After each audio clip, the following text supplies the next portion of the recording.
नमस्कार, आप सभी का बेहद स्वागत है CIET के इस लाइव इंटरैक्टिव खास कार्यक्रम में।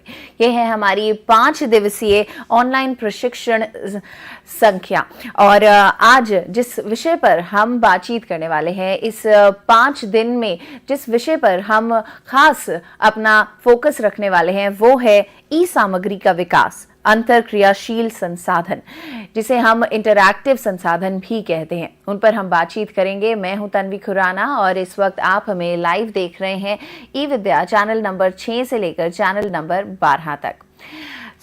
आज 25 दिसंबर है और आप सभी को हमारी पूरी टीम की ओर से मेरी क्रिसमस। और आज से हम ये श्रृंखला शुरू करने वाले हैं। पहला दिन और पहली चर्चा जिस विषय पर होगी वो है इंटरैक्टिव संसाधन, अवधारणा, प्रारूप, आवश्यकता और दायरा। इसी तरह 5 दिन 5 अलग अलग विषय आप सभी के समक्ष हम लेकर आएंगे और उन पर बातचीत होगी। एक मेहमान होंगे हमारे साथ जो उनके बारे में आपको हर एक जानकारी देंगे। अगर आपके पास कोई सवाल है, कुछ पूछना चाहते हैं तो आप हमें फ़ोन कर सकते हैं। नंबर है 8800440559। इस वक्त आप हमें लाइव देख रहे हैं हमारे YouTube चैनल पर, जो कि है NCERT ऑफिशियल।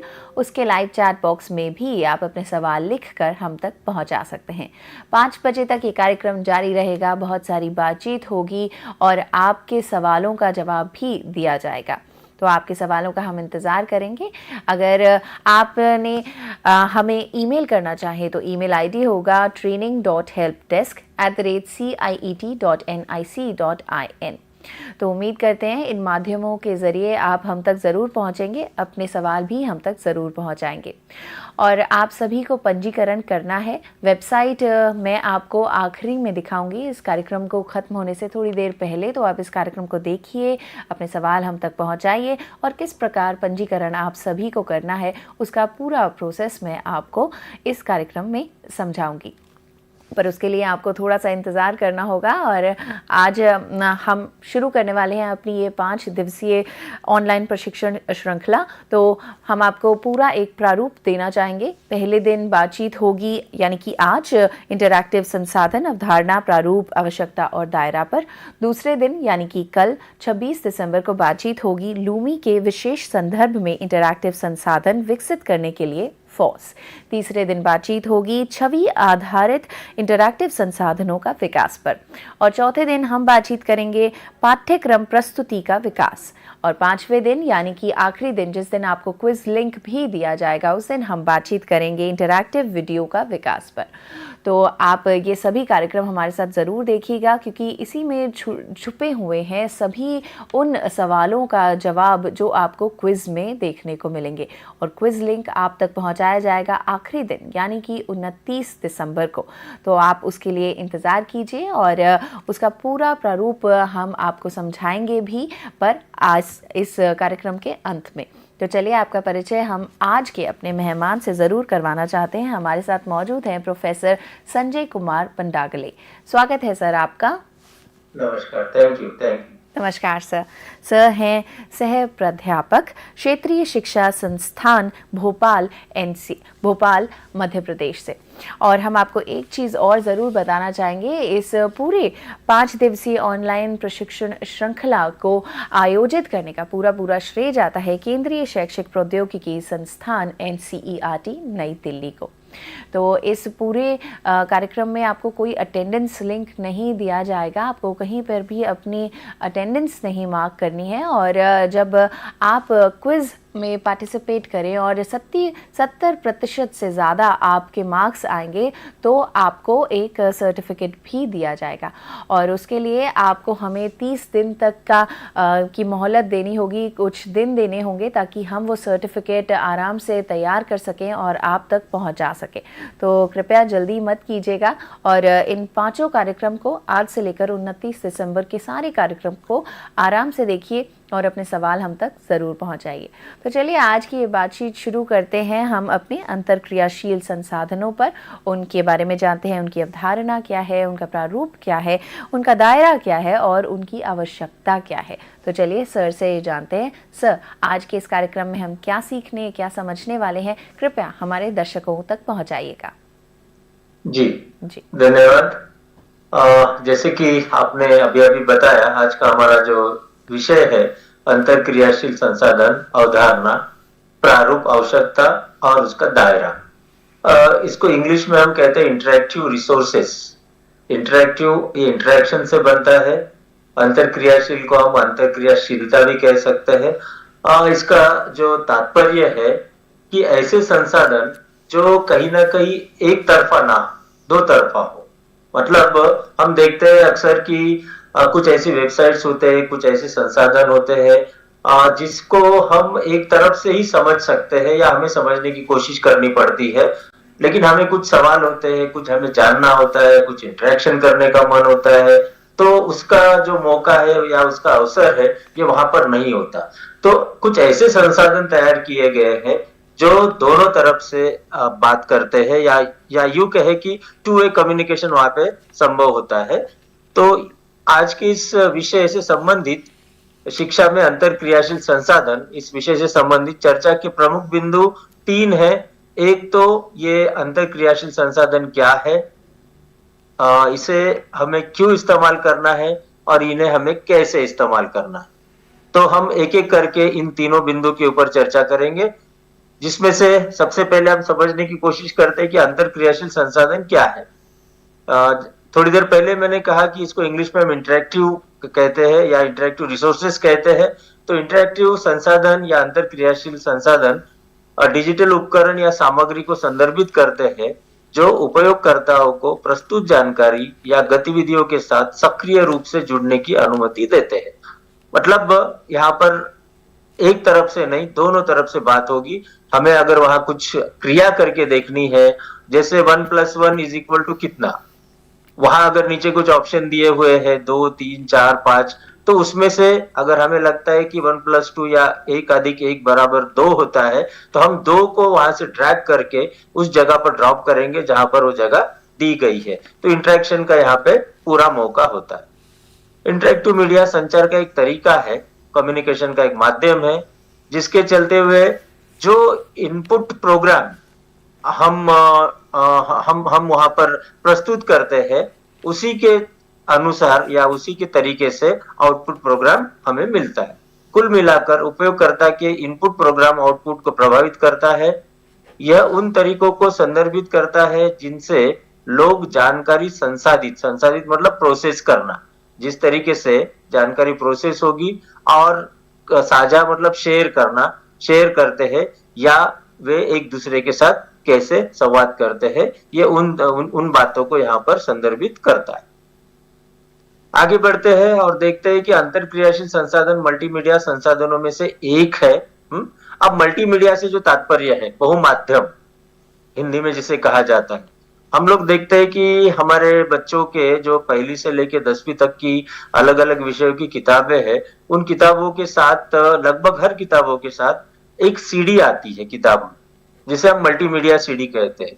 तो यहाँ जानने की आवश्यकता है कि मल्टीमीडिया अर्थात होता क्या है, इसका तात्पर्य क्या है, इसका अर्थ क्या है। तो प्रमुखतः यहाँ तो आप देख रहे हो कि 6 प्रकार के संसाधन नोट किए गए हैं, दिखाए गए हैं मल्टीमीडिया के बारे में। लेकिन इन 6 को हम केवल और केवल 4 में जो फर्दर बांट सकते हैं, आगे बांट सकते हैं। उसमें से एक है टेक्स्ट मतलब जो लिखी हुई सामग्री सॉफ्ट फॉर्म में हमारे पास हो, जो कंप्यूटर में हम टाइप करते हैं उसको हम सॉफ्ट फॉर्म कहते हैं। तो उस तरीके की जानकारी या उस तरीके का टेक्स्ट हमारे पास हो। ग्राफिक या इमेजेस, ये दोनों एक ही जगह पे आएंगे, जिसे हम फोटो कह सकते हैं। तीसरा होता है ऑडियो और चौथा होता है वीडियो। आप जानते हैं कि किताब में केवल और केवल 2 प्रकार की सामग्री हमें मिलती है। एक तो टेक्स्ट मिलता है हार्ड फॉर्म में, लिखा हुआ, प्रिंट किया हुआ, और दूसरा वहां पर ज्यादा से ज्यादा फोटोज होते हैं या इमेजेस होते हैं। बट उससे आगे अगर हमें बढ़ना है, उससे आगे हमें अगर देखना है, जानना है किसी विषय को, किसी विषय वस्तु को, तो उसका मौका टेक्स्ट बुक में नहीं होता। तो ये मल्टीमीडिया संसाधन हमें टेक्स्ट के साथ साथ, फोटोज के साथ साथ या इमेजेस के साथ साथ ऑडियो तथा वीडियो का भी अवसर हमें देते हैं, और ज्यादा समझने की हमारे पास ताकत आती है, या हम यूं कहें कि किसी भी विषय को समझना काफी आसान हो जाता है। अब इनके अलग विभिन्न स्तरों के बारे में अगर हम जानना चाहें, तो प्रमुखता इसके 3 स्तर होते हैं। एक तो जो मल्टीमीडिया की बात हमने कुछ देर पहले की, उनका आपस में कोई क्रिया नहीं होती या परस्पर इंटरेक्शन नहीं होता, दूसरा सीमित होता है या तीसरा उच्च इंटरेक्शन होता है। तो अगर हम एक एक को देखने की बात करें तो कोई परस्पर क्रिया नहीं होना, जिसमें मूल पाठ मतलब विषय वस्तु, छवि यानी फोटो, एनिमेशन और ऑडियो विजुअल सामग्री, जिसे श्रव्य या दृश्य कहा जाता है। श्रव्य यानी सुनना, दृश्य यानी देखना। तो इनका आपस में किसी भी प्रकार का कोई क्रिया नहीं होती या इंटरेक्शन नहीं होता है। फिर दूसरे लेवल पे हम देखते हैं या दूसरे स्तर पे हम देखते हैं कि सीमित परस्पर क्रिया, जिसमें हमारे पास ऐसी सामग्री होती है जिसपे हम क्लिक कर सके, जिसको हम ड्रैग एंड ड्रॉप कर सके, जिसे हिंदी में खींचे और छोड़े बोलते हैं, ड्रैग करना एंड ड्रॉप करना। मेल मिलाना मतलब एक प्रकार से जो हम इंग्लिश में जिसे कहते हैं मैच द फॉलोइंग टाइप, बुनियादी प्रश्नोत्तरी, बेसिक क्वेश्चनर या बेसिक क्विज और साथ ही साथ क्वेश्चंस। तो इसमें सीमित परस्पर आपस क्रिया होती है। उच्च इंटरेक्शन तीसरा जो स्तर है अंतरक्रियाशीलता का, जिसमें सिमुलेशन एक ऐसी आईसीटी की सामग्री है या टेक्नोलॉजी की सामग्री है जो वास्तविक जीवन के किसी दृश्य को या किसी प्रसंग को एक प्रकार से कंप्यूटराइज करके हमें ऐसा लगता है कि जो वास्तविक जीवन में हो रहा है वो हमारे सामने वाकई हो रहा है। जैसे कि हम कंप्यूटर में कई प्रकार के गेम खेलते हैं, क्रिकेट का गेम है, फुटबॉल का गेम है, बैडमिंटन वगैरह वगैरह। तो उस प्रकार के खेल में हम देखते हैं कि हमें लगता है कि हम वाकई वहां पर खेल रहे हैं, हम कहीं ना कहीं उसके साथ जुड़ जाते हैं। उसके बाद शाखा परिदृश्य, जिसको हम शाखा को इंग्लिश में ब्रांचिंग कहते हैं, ब्रांचिंग सिनेरियो। देन एआर और वीआर सामग्री। एआर का मतलब यहाँ ऑगमेंटेड रियलिटी और वीआर का मतलब होता है वर्चुअल रियलिटी। ये टेक्नोलॉजी के अत्याधुनिक टेक्निक्स में से एक है, जहां पर कई बार हमें ऐसे लगता है कि जो सामने का जो विषय वस्तु है या जिसे हम देख रहे हैं वो कहीं ना कहीं हमारे एकदम सामने है, या हम और वो एक ही है। हम उसमें कई बार भेद कई बार कर नहीं पाते। तो इतनी आज की जो टेक्नोलॉजी है वो अद्ययावत हो गई है, एडवांस हो गई है। तो इन तीन स्तर को जानने की हमें आवश्यकता है इंटरएक्टिविटी के बारे में जब हम बात करते हैं तब। अब इनके संसाधनों के प्रारूप पे आते हैं। प्रारूप यानी इनके प्रकार या फिर इनके तरीके। जो इंटरैक्टिव रिसोर्सेस है वो किस प्रकार के हैं या उनके क्या क्या तरीके हैं। तो इसमें से सबसे पहले 360 डिग्री वीडियो। आप में से कुछ लोगों ने ये वाकई देखा होगा कि गूगल कार्डबोर्ड और इसी तरीके से कुछ और भी अभी संसाधन हमारे पास आ गए हैं। उसमें हम अपने मोबाइल में ऐसे वीडियोस डाउनलोड करते हैं जो कहीं ना कहीं 360 डिग्री वीडियोस होते हैं, लेकिन उन वीडियो को हम बिना इन गैजेट्स के अगर देखते हैं तो हमें उसमें कुछ मजा नहीं आता या ध्यान में नहीं आता। जैसे 3D वीडियो हम कहते हैं, हम बहुत बचपन से, हम जब छोटे थे तब से भी छोटा चेतन इस प्रकार की कई मूवीज आई जो 3D थी, जिसके लिए हम चश्मा पहनना पड़ता था हमें। तो ऐसी कुछ मूवीज तो हम देख चुके हैं, लेकिन अब शिक्षा के क्षेत्र में भी हम पाते हैं कि कई प्रकार के कंटेंट, लगभग हर विषय का कंटेंट को भी 360 डिग्री का बनाया गया है। तो इन कंटेंट के वीडियोस को अगर हम डाउनलोड करते हैं और उस हमारे मोबाइल को उस पर्टिकुलर डिवाइस में सामने लगाते हैं, तो हम देखेंगे कि हमें ऐसा लगता है कि पूरा का पूरा 360 डिग्री का व्यू जो है हमें वो मिल रहा है। तो एक प्रकार इसका ये हुआ। देन ऑगमेंटेड रियलिटी बेस्ड, जिसमें संवर्धित वास्तविकता आधारित। इसमें आपने कुछ एडवर्टाइजमेंट में देखा होगा कि कुछ जो एक्टर्स है जो एडवर्टाइजमेंट कर रहे हैं तो कई बार हाथ से इस तरीके से किसी चीज को सरकाते हैं। तो जब हम शिक्षा में भी ऐसी कुछ बातें देखना चाहते हैं, जैसे कि हम किसी जू में हैं, किसी प्राणी संग्रहालय में हम हैं और कुछ प्राणी हमारे सामने हैं और हम उसको ऐसे हाथ लगा रहे हैं, ऐसा लगेगा कि हम उसको छू पा रहे हैं, उसको हम वहां पर महसूस कर पा रहे हैं। तो ये सारा ऑगमेंटेड रियलिटी बेस्ड जो टेक्नोलॉजी उसके माध्यम से हमारे सामने ये चीज संभव हो पाती है। फिर आभासी वास्तविकता पर आधारित, दैट इज वर्चुअल रियलिटी। हम जानते हैं कि एक तो हम जिस परिस्थिति में जीते हैं वो रियलिटी है या रियल है, और उसी तरीके से उसी का एक दूसरा जो रूप होता है जो टेक्नोलॉजी के माध्यम से हमें मिलता है, जिसे हम वर्चुअल रियलिटी कहते हैं, तो उस प्रकार का कंटेंट भी हमारे पास है।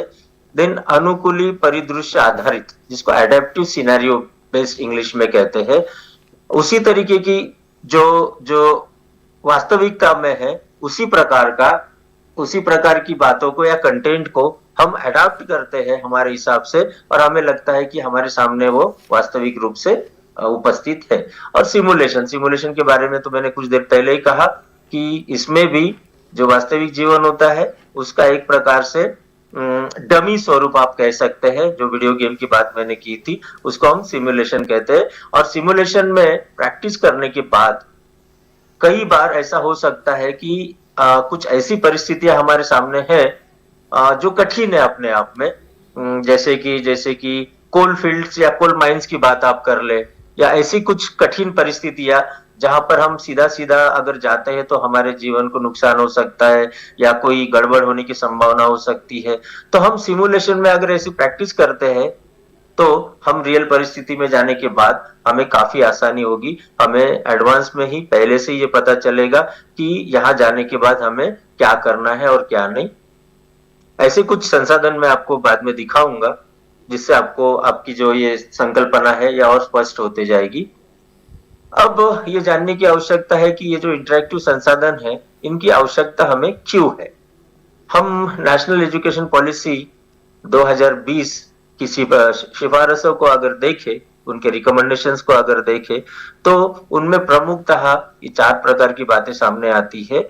और NEP T20 का ये मानना है कि इस प्रकार की बातें जब तक हमारी शिक्षा में नहीं आएगी तब तक विद्यार्थी जो उसकी पढ़ने की गति है, उसके पढ़ने का जो ललक है या मन है, उसमें बढ़ोतरी नहीं होगी।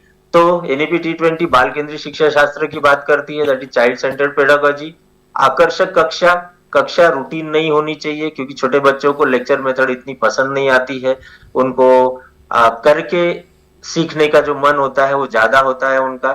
तो ऐसी हमारी कक्षा जो है वो आकर्षक बने, अट्रैक्टिव बने, सीखने का आनंद अनुभव कर सके। हम अक्सर पाते हैं कि जब बच्चे बहुत छोटे होते हैं, खास करके नर्सरी में या केजी में, तब वो पढ़ने में काफी मन लगाते हैं, काफी आनंद लेते हैं, उनको अच्छा लगता है पढ़ाई करने में। लेकिन जैसे जैसे अगली कक्षाओं में जाते हैं या बड़ी कक्षाओं में जाते हैं, हम पाते हैं कि बच्चों का जो पढ़ने का मन है वो कहीं ना कहीं कम हो रहा है, क्योंकि शायद उनकी अनुरूप उनको जो आवश्यक है, उन्हें जिन बातों में आनंद आता है सीखने की प्रक्रिया में, वो शायद कहीं ना कहीं हम उनको नहीं दे पाते हैं। तो NEP T20 इस बारे में भी काफी जागरूक है और जोर देती है कि बच्चे जब पढ़ेंगे तब वो पढ़ने का मन या पढ़ने का आनंद उन्हें प्राप्त हो सके। और साथ ही साथ शिक्षार्थियों का समग्र विकास, ऑलराउंड डेवलपमेंट की बात होती है, होलिस्टिक डेवलपमेंट की बात है, तो विद्यार्थियों का पढ़ाई के दौरान ऑलराउंड डेवलपमेंट या होलिस्टिक डेवलपमेंट हो।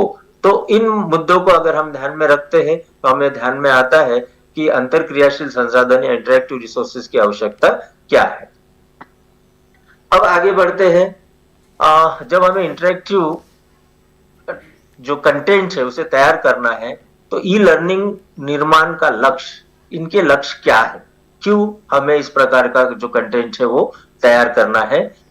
तो इसमें 2 बातें प्रमुखता सामने आती है। टचिंग द स्क्रीन, उन्हें स्क्रीन पर मौजूद तत्वों के साथ इंटरैक्ट कराए।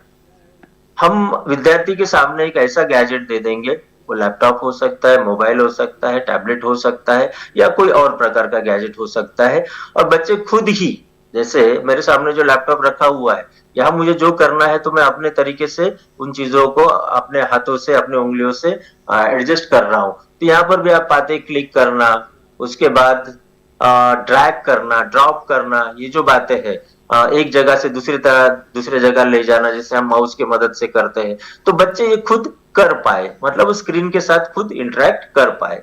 और दूसरा, डिसीजन मेकिंग के बारे में बात हो रही है। एक बेहतरीन सीखने का अनुभव प्रदान करने के लिए उन्हें सामग्री के साथ इंटरैक्ट करने को कहें।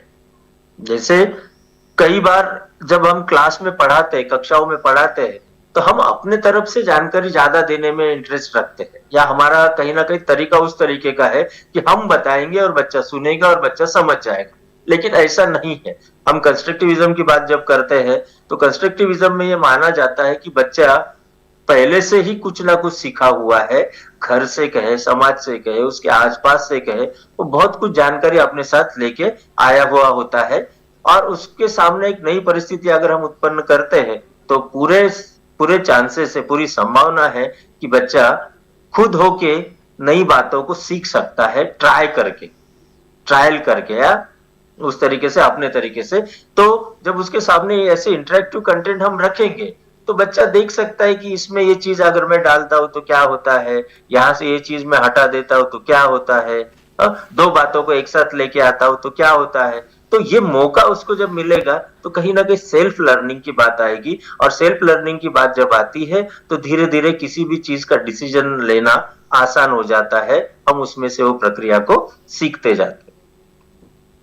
अब इसके कुछ उदाहरण, तो अभी तक जो हमने बात की, दर्शकों को शायद ये बात समझ में आ गई होगी कि इंटरेक्टिव रिसोर्सेज क्या है। इंटरेक्टिव रिसोर्सेज अगर एक बार मैं फिर कहना चाहूं, थोड़ा उसको दोहराना चाहूं, तो इंटरेक्टिव रिसोर्सेज वो है जो कहीं ना कहीं हमें पूरा अवसर प्रदान करते हैं कि हमारी जो क्या कहेंगे, हमें जो डाउट है वो डाउट हम अपने तरीके से ही उसके साथ काम करते करते वो डाउट को हम दूर कर पाए, हम खुद ही अपने तरीके से उसका हल ढूंढने की कोशिश करें। तो इस प्रकार के कंटेंट हमारे सामने आते हैं और उन कंटेंट के साथ काम करते करते हमें खुद ही सेल्फ लर्निंग का अवसर प्राप्त होता है। तो इसके कुछ उदाहरण हम देखते हैं।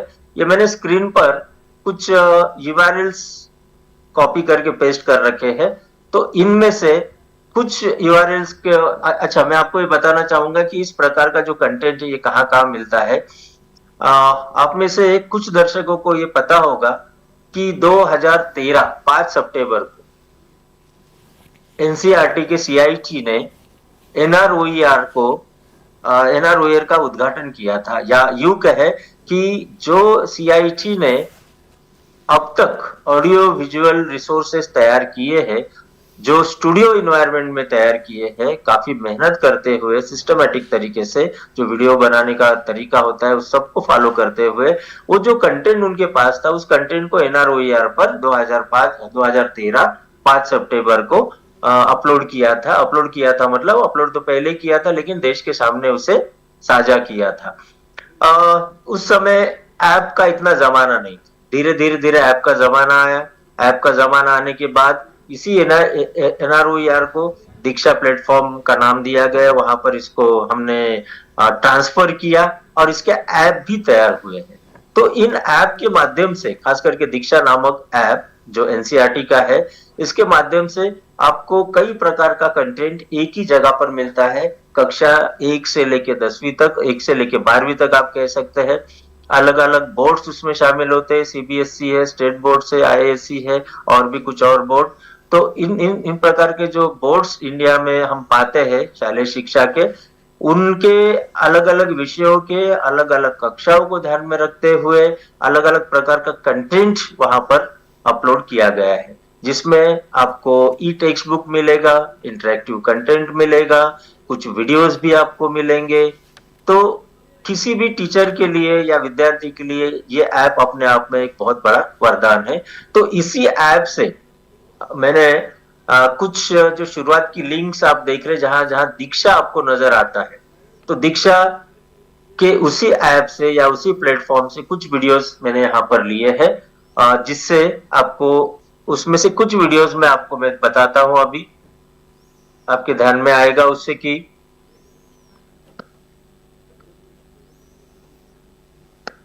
किस तरीके से। हाँ, शायद मुझे लगता है ये पहला एक मैंने यहाँ पर निकाल रखा है इंटरेक्टिव, अपना इंटरनेट एक्सप्लोरर पर एक लिंक मैंने ओपन की है। मुझे उम्मीद है आप सभी लोगों को ये नजर आ रही है। कृपया मुझे बताइए मैडम, ये नजर आ रहा है स्क्रीन आपको?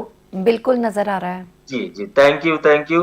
तो जो लिंक मैंने कुछ देर पहले पावर पॉइंट में रखी थी, तो इनको पहले से मैंने ओपन कर रखा है। उसमें से कुछ आपको मैं आपके सामने शेयर करना चाहूंगा, आपके साथ साझा करना चाहूंगा। उसमें से एक ये इंटरेक्टिव कंटेंट आप देखिए। अब इसमें ड्रैग द वर्ड्स, मैं इसको थोड़ा साइड में ले लेता हूं।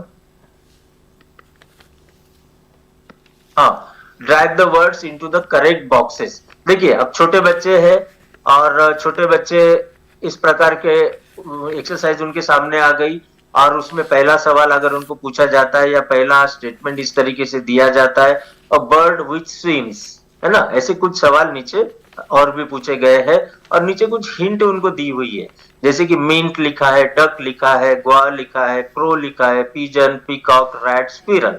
तो अ बर्ड विच स्विम्स, अब बच्चे को लगता है कि इसका जवाब शायद क्रो है। हाँ, तो क्रो क्रो को ऐसे ड्रैग करेगा एंड यहाँ ड्रॉप करेगा, देखते क्या होता है।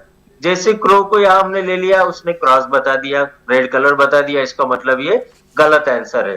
तो बच्चा अभी सोचेगा ये क्या अर्थ था इसका, बर्ड विच स्विम्स मतलब एक ऐसा बर्ड, ऐसा पक्षी जो तैरता है। ओहो, तैरने वाला पिजन है क्या? नहीं, पिजन तो नहीं तैरता। पीकॉक, पीकॉक भी नहीं तैरता। और रैट, स्क्विरल ये तो पक्षी नहीं है, तो क्या होगा? डक हो सकता है। सही है, डक ही होगा।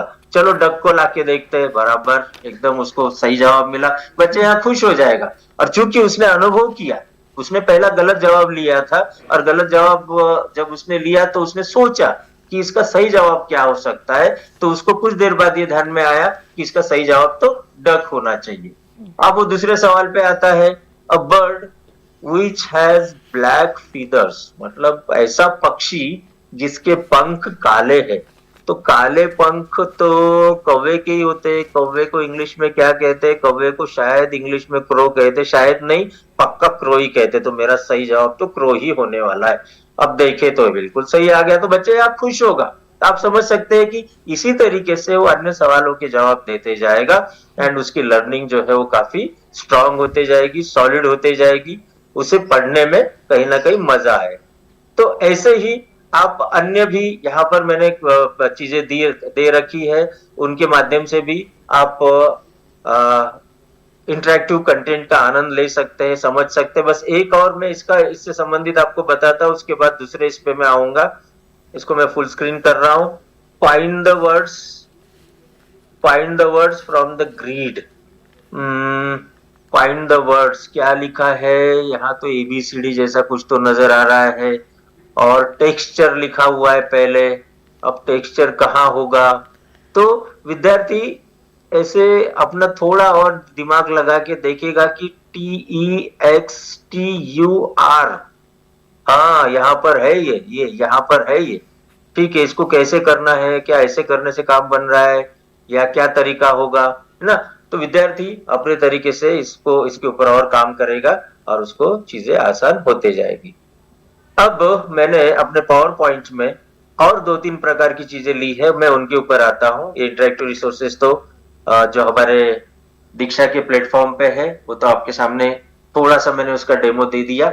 अब आप ये देखिए, ये एक 3D व्यू है।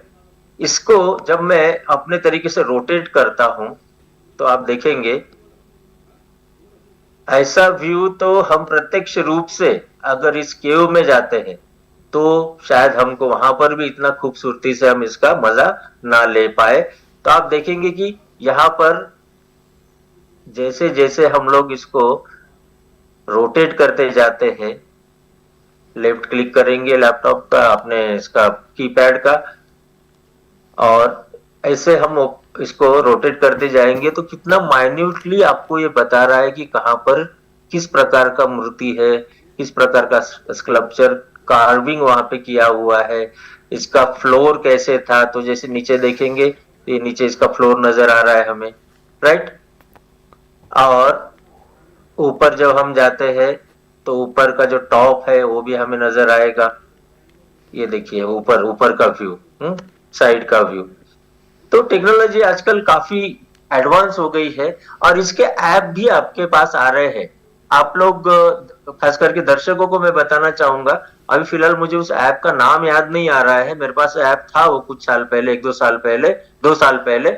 उस ऐप के मदद से आप किसी भी जगह पर खड़े रह के पूरा 360 डिग्री व्यू जो है वो कैप्चर कर सकते हैं, उसे अपलोड कर सकते हैं और वही जो इमेज आपने 360 डिग्री की अपलोड कर ली है उसको कोई और व्यक्ति भी देख सकता है। जैसे मैंने RI भोपाल का हमारा जो फ्रंट व्यू था उसे कैप्चर करके रखा था, बाद में किसी वजह से शायद वो मेरे पास से हट गया, अब मेरे पास वो ऐप नहीं है। तो देखो इसको मैं और भी जूम करके देखता हूँ, यहाँ बुद्धा का एक फोटो भी नजर आ रहा है। तो इस तरीके से आप 360 के अलग अलग रिसोर्सेस को देख सकते हैं, किसी इमेज को आप इतना क्लोजली देख सकते हैं और बच्चे को वो अनुभव प्राप्त होगा। अब यहाँ पर एक साइंस से रिलेटेड जो पीएच होता है, पीएचईटी नामक एक ऐप है, और साथ ही साथ इसकी वेबसाइट भी है। तो इसके मदद से आप देख सकते हैं कि अलग अलग जो सॉल्यूशन है या कहे कि लिक्विड है, उनका पीएच कैसे होता है। तो ये साइड में दिया हुआ इसका एसिडिक और बेसिक का एक मीटर है, इसको मैं यहाँ लेके आता हूँ, यहाँ मैंने इसको छोड़ दिया। अब मैं यहाँ ऊपर जाता हूँ, यहाँ लिखा है battery, acid, blood, chicken soup, coffee, drain cleaner, hand soap, milk वगैरह वगैरह। ठीक है, अब इसमें से मान के चलिए मैं बैटरी एसिड लेता हूँ, क्लिक कर दिया। अब यहाँ पर ये रेड दिखा रहा है, इसको मैं थोड़ी देर प्रेस करके रखूंगा, तो ये धीरे धीरे आप देखिए इसका लेवल बढ़ते जा रहा है। कितना चाहिए, तो मैं आधा लीटर इसका मात्रा ले रहा हूं, और इसकी पीएच लेफ्ट साइड में आप देखिए, लेफ्ट साइड में 1 पीएच बता रहा है। इसका मतलब ये कहीं ना कहीं एसिडिक है, ये बेसिक नहीं है। ठीक है, इसमें अगर मैं कुछ वाटर ऐड करता हूं तो कुछ पीएच में फर्क पड़ता है क्या? हाँ देखिए, अगर ये बैटरी एसिड में मैं वाटर ऐड करता हूं तो पीएच में फर्क पड़ रहा है, पीएच की मात्रा जो है वो बढ़ते जा रही है, और एसिडिक से वो थोड़ा सा बेसिक की तरफ आ रहा है। अब इसमें से एक और कोई लेते हैं, जैसे कि हैंड सोप। हैंड सोप के मैंने फिर से आधा लीटर इसका सॉल्यूशन लिया, देखते इसका 10 पीएच है, वो बता रहा है। अब जितना भी, अगर आधा लीटर बोलो या 1 लीटर बोलो, मैं जितना भी लूंगा तो उसका 10 पीएच है तो 10 पीएच ही दिखाएगा। अब इसमें अगर मैं वाटर ऐड करता हूं तो क्या होता है, इसका पीएच की मात्रा जो है वो कम होते जा रही है। जैसे जैसे इसके पानी की मात्रा इसमें ऐड होते जा रही है, उसकी पीएच कम होते जा रहा है। तो जिन कक्षाओं में इसका कंसेप्ट पढ़ाया जा रहा है, तो बच्चों को आसानी से ध्यान में आएगा कि किस सॉल्यूशन में क्या ऐड करने से वो बेसिक बनता है या एसिडिक होता है या पीएच कम होता है या ज्यादा होता है। इसी के साथ एक और हमारे पास बहुत अच्छी एक टेक्नोलॉजी है। ये जो हमारे अलग अलग प्रकार के जू है या कुछ और भी ऐसे इंफ्रास्ट्रक्चर है, या फिर ऐसी साइट्स है जिनमें लाइव कैमरास लगे हुए हैं, सीसीटीवी कैमरास आप कह सकते हो। तो उसमें से हम किसी एक को लेने की कोशिश करते हैं, और वो कैमरा वहां पे 24/7 लगे हुए हैं। तो इसमें जैसे रॉयल बंगाल टाइगर, या फिर ये क्या है, राइनासोर है, किंग कोबरा है। चलो किंग कोबरा के ऊपर क्लिक करके देखते हैं। अब इसके ऊपर जब हम क्लिक करेंगे तो ये जहां पर भी होगा, अच्छा ये अंडर मेंटेनेंस है बोल रहा है, ये वाला हमारा अभी नहीं चल रहा। तो चलो एक बार बैक करते और फिर ये रॉयल बंगाल टाइगर पे आते। जब इसके ऊपर हम आ गए, हमने पाया कि यहाँ एक वीडियो दिख रहा है, और इस वीडियो को मैं ऑन करता हूं। ऑन करने के बाद ये बफर कर रहा है, ये देखिए ये देखिए ये देखिए लाइव दिख रहा है, दिख गया भाई साहब, बाहर आ रहा है वो, ये बंगाल टाइगर बाहर आ रहा है। क्या बात है, हमने जब आज मैंने कल इसका ट्राई किया था तब मुझे ये नजर नहीं आया, काफी देर में देखते रहा, लेकिन आज जैसे आप लोगों के सामने मैं लेके आया इस प्रेजेंटेशन को, तो आप देखो ये आपको दिख रहा है यहाँ, और इसको मैं फुल स्क्रीन करता हूँ और मजा आ सकता है।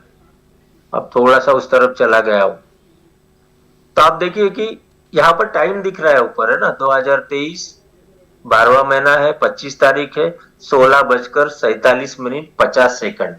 तो ये लाइव वहां पर जो वेब कैमरा लगा हुआ है या सीसीटीवी कैमरा लगा हुआ है, उसके माध्यम से हमने इस बंगाल टाइगर को यहाँ पे देखा। तो देखते हैं ऐसा ही कोई और मौका अवसर हमें मिलता है क्या देखने का, अगर मिल जाता है तो ठीक है, अन्यथा हम आगे बढ़ेंगे।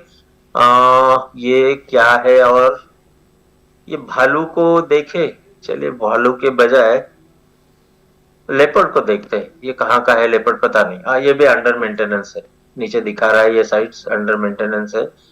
इसके बाद एक और हमने देखा, बंगाल टाइगर ही है ये एक, नीचे इसकी जानकारी दी हुई है कहाँ का है। देखिए एक एक कैमरा का व्यू यहाँ से दिख रहा है, तो अगर वो वहां पर हमें नजर आता तो हम उसको देख सकते थे। तो ये इतना ब्यूटीफुल टेक्नोलॉजी, इतनी खूबसूरत टेक्नोलॉजी है, हम उसको उसका मजा ले सकते। तो अभी आपके सामने मैंने कुछ टूल इसके रखने की कोशिश की। थोड़ा सा आगे बढ़ते हैं और देखते हैं कि इसमें और क्या है।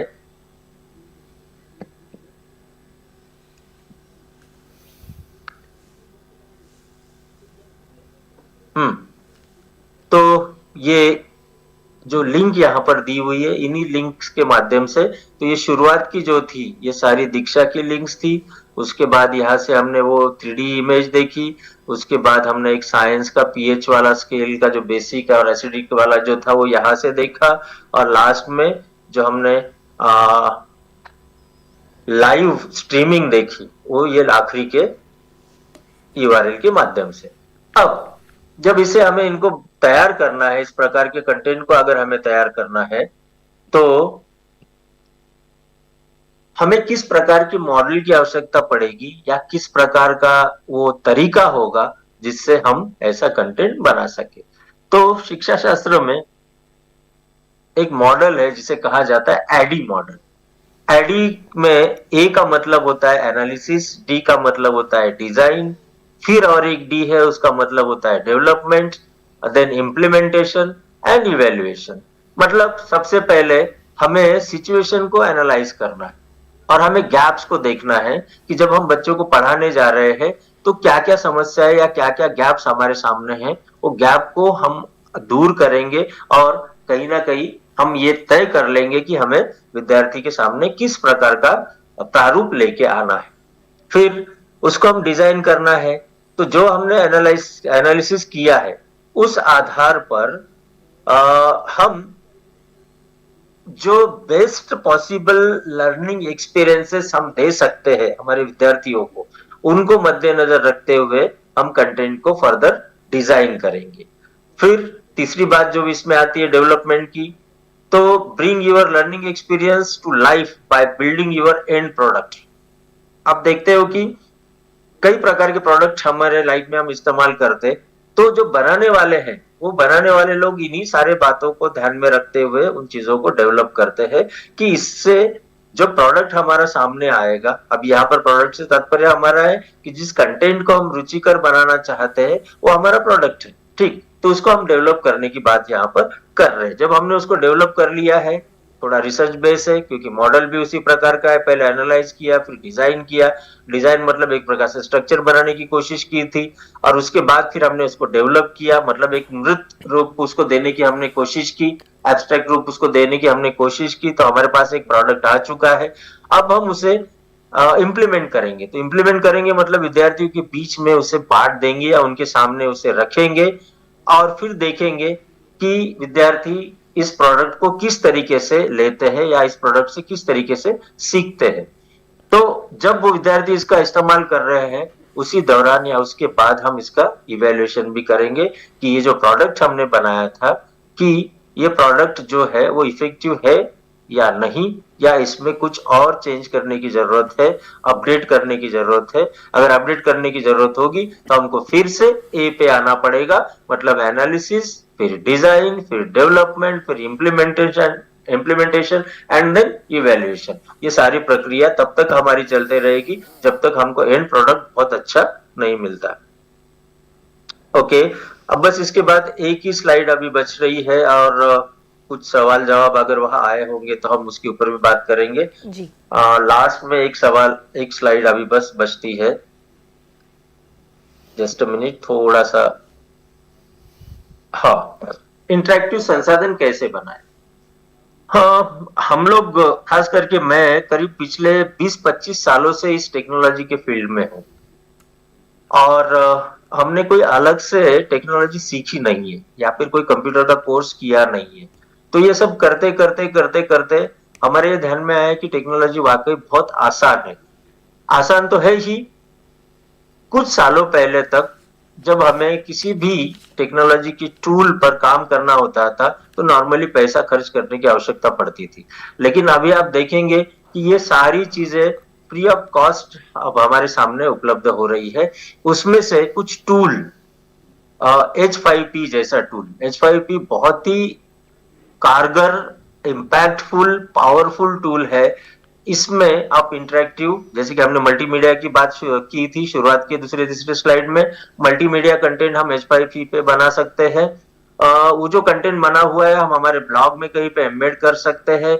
उसी के साथ साथ लूमी पर, देन स्क्रैच, फ्लिपी जी, सील, ऐसे कुछ और भी संसाधन है, कुछ ऐसे टूल है जिनके माध्यम से आप इंटरेक्टिव रिसोर्सेस तैयार कर सकते हैं। ये तो कुछ उदाहरण यहाँ पर दिए गए हैं। आप अगर गूगल पर जाकर सर्च करेंगे कि where to create interactive resources, तो आपको बहुत सारे और भी ऑप्शन मिल सकते हैं। खास करके एनसीईआरटी और हम लोग, मतलब हम भी एनसीईआरटी के ही है, आरआई भोपाल से बिलोंग करता हूं मैं, तो हम लोग इन उन बातों के ऊपर काम करने की कोशिश करते हैं जो कहीं ना कहीं ओपन सोर्स है, मतलब फ्री में पब्लिक के लिए अवेलेबल हो, जिसके लिए हमें पैसा खर्च नहीं करना पड़े। तो ये कुछ टूल उनमें से ही है, ये ओपन सोर्स टूल है, इसमें से किसी का भी आप इस्तेमाल कर सकते हैं और इंटरेक्टिव संसाधन आप बना सकते हैं। तो मेरा प्रेजेंटेशन यहाँ पर खत्म हो रहा है। मैडम, किसी का कोई सवाल होगा तो मैं उसके जवाब देना चाहूंगा। बिल्कुल सर, हमारे पास कुछ Thank you. सवाल आए हैं हमारे दर्शकों के। सबसे पहले मैं आपको धन्यवाद करना चाहूँगी इस पूरी प्रेजेंटेशन के लिए। आपने बहुत कुछ बताया हमें इंटरैक्टिव संसाधनों के बारे में, और किस तरह से ओपन सॉफ्टवेयर का इस्तेमाल करके हम ये सॉफ्टवेयर, ये संसाधन बना सकते हैं और इसका फ़ायदा बच्चों को हो सकता है, शिक्षक इससे इस्तेमाल कर सकते हैं, ये भी आपने बताया। इसके लिए धन्यवाद सर। जी सर, जैसे अभी आपने दीक्षा की वेबसाइट को इस्तेमाल करके हमें एक एक्सरसाइज करवाई थी जिसमें एक डेफिनेशन थी, और फिर आपने डक, क्रो, पीकॉक ऐसे उसे इस्तेमाल किया था, पर वो अंग्रेज़ी में थी। हम आपसे जानना चाहेंगे कि क्या ये एक्सरसाइजेज जो वेबसाइट पर हैं वो किसी और भाषा में भी उपलब्ध हैं? मैं थोड़ी सी आखिरी वाला बस आप थोड़ा रिपीट करिए, आवाज मुझे थोड़ा क्लियर नहीं आया कि अन्य भाषा में किस बारे में आप पूछ रहे थे, संसाधन? जी सर, जो अभी आपने एक एक्सरसाइज कराई थी उसमें हमने डक चूज किया था, एक डेफिनेशन थी और उसके आगे हमने एक शब्द का इस्तेमाल किया था, हिंट दिए हुए थे नीचे। क्या वो किसी और भाषा में भी वेबसाइट पे उपलब्ध है? जी जी जी, हम अगर हमारे निष्ठा के वेबसाइट पे जाते हैं या फिर निष्ठा के ऐप का इस्तेमाल करते हैं तो वहां शुरुआत में ही आपको भाषा चुनने का ऑप्शन आता है, और वहां से आप पाएंगे कि आप अलग अलग भाषा में भी इसका चुनाव कर सकते हैं। कुछ भाषाएं तो जरूर है, मैं नहीं कहूंगा कि इंडिया की सारी भाषाओं में कंटेंट तैयार हुआ है, लेकिन कंटेंट तो बनाने पर डिपेंड करता है कि हम कौन कौन से भाषा में बना रहे हैं, लेकिन प्रमुख भाषा जो है हमारी, तो उसमें कंटेंट जरूर मिल रहा है। और एनसीईआरटी, सीआईटी इस बात का पूर्णतः ध्यान रखती है कि ना केवल वो खुद कंटेंट बनाती है, बल्कि अन्य राज्यों को भी इसमें शामिल किया हुआ है। उनके भी उनकी भी स्टेट रिपोजिटरीज है जहां पर इस प्रकार का कंटेंट तैयार होता है, और उनको वो भी अपना कंटेंट यहाँ पर अपलोड कर सके, इसकी सुविधा। जी, जिस प्रकार सर ने बताया कि इंटरैक्टिव कंटेंट एनसीईआरटी बनाती है और वेबसाइट पर भी उपलब्ध है, तो मुझे लगता है सभी दर्शक हमारे, चाहे आप एक शिक्षक हैं, चाहे आप माता पिता हैं, चाहे आप स्टूडेंट हैं, आप इसका फ़ायदा उठा सकते हैं। और जितना भी कंटेंट अवेलेबल है अलग अलग विषयों पर, आप उन्हें ज़रूर पढ़िएगा और उससे आपको बहुत कुछ सीखने को भी मिलेगा। तो ये था हमारा आज का पहला दिन जहाँ हमने इंटरैक्टिव संसाधनों के बारे में सीखा, उसकी समझा, उसका प्रारूप क्या है, उसका दायरा क्या है, उसकी आवश्यकता क्या है। और इसी प्रकार आज के लिए हम अपना ये कार्यक्रम यहीं समाप्त कर रहे हैं, क्योंकि हमारे पास और समय नहीं है बातचीत का। पर हम आपको बताना चाहेंगे कि किस प्रकार आप पंजीकरण कर सकते हैं। अगर आपने अभी तक नहीं किया है तो हम आपसे अनुरोध करेंगे कि आप उसे ज़रूर करें। आप CIET खोलिए अपने किसी भी ब्राउज़र पर। तो जैसे ही आप ब्राउज़र पर CIET खोलेंगे, आपको एक फ्रंट पेज नज़र आएगा। हम आपको दिखाना चाहेंगे किस तरह का वो पहला पेज है। तो हम आपको अभी दिखाते हैं कि इस तरह आपको ये पहला पेज नज़र आएगा। और जब आपको ये मेन्यू बार दिख रहे हो तो आपको नज़र आ रहा है home, about, departments, initiatives, activities. जब आप एक्टिविटीज़ पर क्लिक करेंगे तो आपको आखिरी का दूसरा ऑप्शन है वर्कशॉप/ट्रेनिंग, इस पर क्लिक कीजिएगा। ये आपको नज़र आएगा एक अलग सा जो पेज है वो ओपन होगा और उसे आप नीचे करेंगे तो करंट एक्टिविटी में आपको नज़र आएगा हमारी ये 5 दिवसीय ऑनलाइन प्रशिक्षण श्रृंखला, जो कि है ई सामग्री का विकास इंटरैक्टिव संसाधन। तो इस पर आप क्लिक कीजिएगा। जब आप क्लिक करेंगे तो ये पूरी जानकारी है हमारे इस ख़ास विषय पर, जो कि 5 दिन तक हम लगातार आप सभी के समक्ष लेकर आएंगे। ये आप ज़रूर पढ़िएगा शांति से, और इसका उद्देश्य क्या है, कौन कौन इसमें भाग ले सकते हैं, ये भी यहाँ पर लिखा हुआ है। पूरा शेड्यूल भी लिखा हुआ है पहले दिन से आखिरी दिन तक का, कि कौन कौन इसमें हिस्सा लेंगे, कौन आप तक जानकारी पहुंचाएंगे, सब कुछ। फिर आता है ये भाग, यहाँ पर आपको इस QR कोड को स्कैन करना है और अपना पंजीकरण पूरा करना है। जो भी आपको अपने बारे में जानकारी लिखनी है, हम आपसे अनुरोध करेंगे कि उसके जो स्पेलिंग है वो एकदम सही लिखिएगा, ताकि सर्टिफिकेट में वो स्पेलिंग एकदम सही आए। और अगर आप स्कैन नहीं करना चाहते तो आप इस लिंक पर क्लिक कर सकते हैं और फिर ये फॉर्म जो है पूरी तरह से भर सकते हैं। अगर नीचे करेंगे तो ये एक जगह है जहाँ पर आपको क्विज़ लिंक दिया जाएगा, पर आज नहीं, आखिरी दिन, जो कि है 29 दिसंबर यानी कि शुक्रवार। तो आप थोड़ा सा इंतज़ार ज़रूर कीजिएगा और हमारे ये सारे कार्यक्रम पहले दिन से 5वें दिन तक ज़रूर देखिएगा। ये है, आप प्रतिक्रिया दे सकते हैं अपनी, अगर आपके पास कुछ भी है कहने को, कुछ ऐसा है जो आप हमें सुझाव देना चाहें तो वो भी आप कर सकते हैं। इस QR कोड को स्कैन कीजिए या फिर इस लिंक पे क्लिक कीजिए और अपनी बात हम तक ज़रूर पहुंचाइए। इसके अलावा एक आखिरी चीज़ फिर से दोहराना चाहेंगे, training.helpdesk@ciet.nic.in किसी भी जानकारी के लिए, सिर्फ 4 से 5 के इस कार्यक्रम में नहीं, बाद के लिए भी अगर आप कोई जानकारी पाना चाहें तो आप इस लिंक पर क्लिक कर सकते हैं।